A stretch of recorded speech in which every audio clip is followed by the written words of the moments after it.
Lehenik eta behin azaldu nahi dugu zergatik sortu dugun proiektu hau.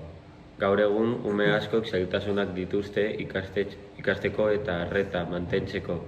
Horregatik, gure helburua da ikasmodu dibertigarri bat eta erakargarri bat eskaintzea batez ere txikientzat.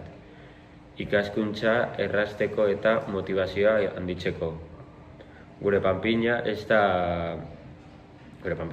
jostailu arrunt bat, ikasteko tresna interaktibo bat baizik. Helburua da hizkuntzak eta beste eduki batzuk modu atsegin batean ikastea abestien bidez. Horrela, umeek ia konturatu gabe ikasten dute. Panpinaren barruan sistema teknologiko simple, baina eraginkor bat dago.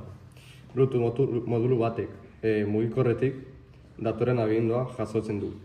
Agindu hori Arduino plaka batera bidaltzen da, eta Arduinoak MP3 modulari esaten dio zien abesti erreproduzitu. Eta azkenik, bozgoragailuak kanta hori entzunarazten du. Hau da, gurasoek edo irakasleek aplikazio baten bidez aukeratzen dute kanta edo edukia, eta panpinak erreproduzitzen du.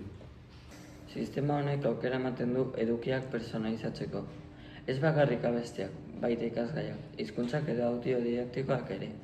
Beraz, panpinak hau etxean ez ezik, eskolan ere erabil daiteke. Metodologiari dagokionez, proiektua pausuz pauso garatu dugu.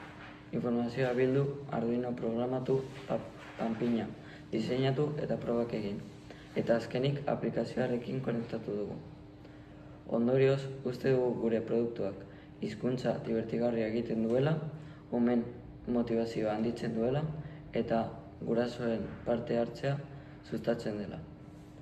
Gainera, kostua nahiko osoa da, eta horrek merkaturatzeko aukera errealak ematen dizkio. Amaitzeko, esan nahi dugu panpin kantaria ez dela soilik jostailu bat, etorkizuneko ikaskuntza tresna bat da. Eskerrik asko zuen arretagatik.